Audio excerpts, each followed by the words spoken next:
संपूर्ण रामायण की कथा 7 कांडों में विभाजित है, जो भगवान श्री राम के जीवन और उनके कार्यों का विस्तृत वर्णन करती है। यहाँ संक्षेप में संपूर्ण रामायण का विस्तार प्रस्तुत है। 1. बालकांड। इस कांड में भगवान राम के जन्म, उनके बाल्यकाल और उनकी शिक्षा का वर्णन है। राजा दशरथ के पुत्र राम का जन्म, उनकी माता कौशल्या, कैकेयी और सुमित्रा के साथ पारिवारिक जीवन और गुरु वशिष्ठ से शिक्षा ग्रहण करना शामिल है।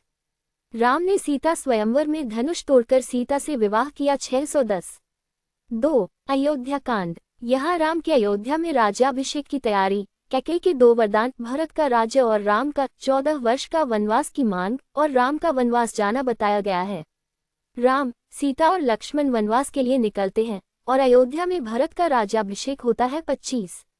3. अरण्यकांड। वनवास के दौरान राम, सीता और लक्ष्मण का वन में जीवन, विभिन्न ऋषियों से मिलना और रावण द्वारा सीता हरण की कथा इस कांड में आती है। राम और लक्ष्मण द्वारा रावण के विरुद्ध युद्ध की तैयारी भी इसी कांड में होती है। 510। 4. किष्किंधा कांड। राम की मित्रता वानरराज सुग्रीव से होती है। हनुमान, अंगद जैसे वानरों की सहायता से राम रावण से सीता की खोज शुरू करते हैं।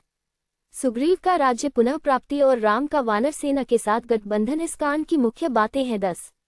5. सुंदर कांड। हनुमान की लंका यात्रा, सीता से मिलना, रावण के दरबार में हनुमान का साहसिक प्रदर्शन और लंका में तबाही मचाना सुंदरकांड में वर्णित है। ये कांड रामायण का अत्यंत महत्वपूर्ण और भक्तिमय भाग माना जाता है। 610। 6. लंका कांड। युद्ध कांड। यहाँ राम और रावण के बीच महायुद्ध का वर्णन है। राम द्वारा रावण का वध, विभीषण का राज्याभिषेक और सीता की अग्निपरीक्षा शामिल है। इस युद्ध में राम की विजय से धर्म की पुनः स्थापना होती है। 1910। 7. उत्तरकांड। राम का अयोध्या वापसी, राज्याभिषेक और उनके शासनकाल का वर्णन इस कांड में है।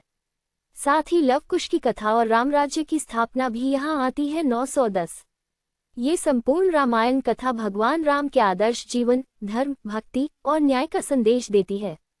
इसे सुनने या पढ़ने से जीवन में सुख, शांति और समृद्धि आती है। 6.